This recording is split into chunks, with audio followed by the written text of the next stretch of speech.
Hello everyone, this is Mike from Mike's Critters, starting to get some critter little presentations ready for you guys.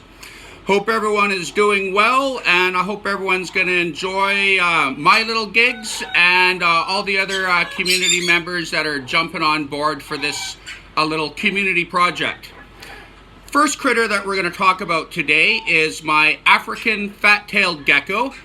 He is my senior gecko and actually lizard of all the pets I have. Got this little guy about 20 years ago when I first started this business. He is actually one of the originals still. And when I got him, he was the size of my pinky finger. Actually a little smaller than that. And he is slightly different than your average African fat-tailed gecko. As you can see, he's got a stripe down his back. Due to that, I named him after my dad's favorite cartoon character, a French smelly guy from Bugs Bunny. Everyone, this is Pepe Le Pew.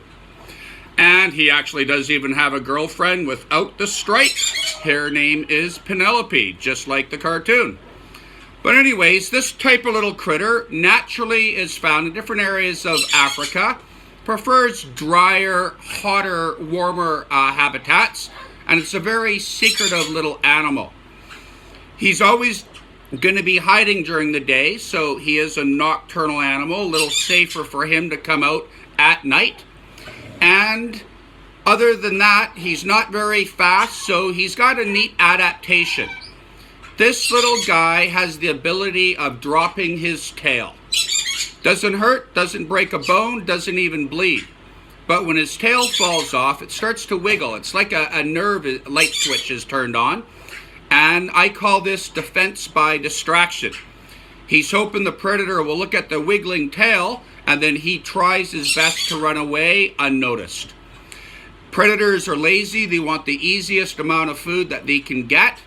So it gives him hopefully the time to escape. And he will slowly grow his tail back. But his tail will not look like the original. Could be shorter, longer, fatter, skinnier, but it won't be the same as the original. His tail, though, when you look at it, kind of looks like his head, doesn't it? Gives more options for survival, as a predator might grab his tail instead of his head. He can drop it, run away. It's in a lot of trouble if they grab his head. And coming from where he does, he is a carnivore, means he's only eating other animals, and a better term would be an insectivore.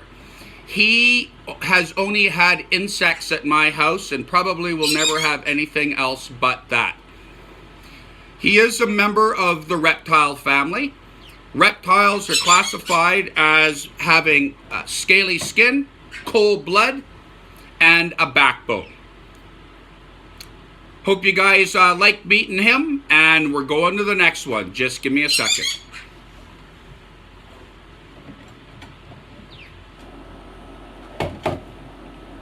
Next one. This is a panda bear hamster.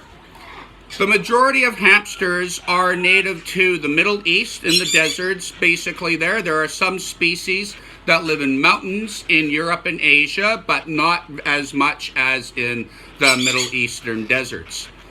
This is my newer hamster. It's a younger girl. She is probably about 7, maybe 8 months old. And a panda bear hamster is actually not a species you'll find in the wild. It was selectively bred for the pet trade to give people like me, or maybe your kids, a nicer, calmer, mellower, tamer pet to have. And the colors make it kind of cool too. But this is an animal that is considered fossorial, which means it spends a lot of its life underground in a burrow. It's its house and its home. So it wants to be there a lot, comes out at night, so another nocturnal animal, to forage for food. And it is an omnivore. It's going to eat basically anything that it can find due to the habitat it lives in. Beggars can't be choosers in some aspects. So it's going to eat bugs and little critters if it can catch them, and seeds, nuts, plants, whatever it can find. I have named all my hamsters, I like to think, good, funny names to relate to a lot of the people that I'm dealing with. But I call her Farty.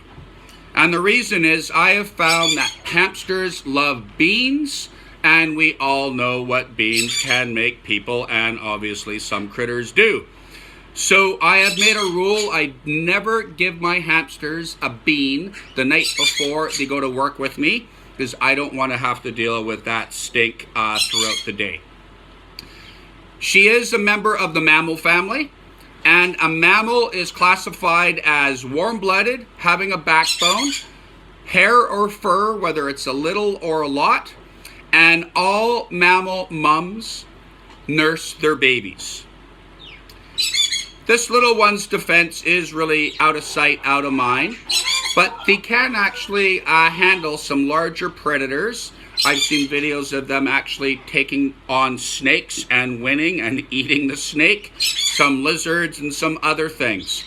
So they're a nice little a nice little hamster, and they are extremely active. If you ever have one for a pet, you must have a secure cage with a proper lid that they cannot get out of, as they are escape artists.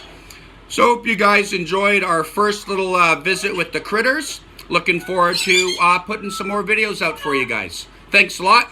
Stay safe, wash your hands, and practice social distancing. Thank you.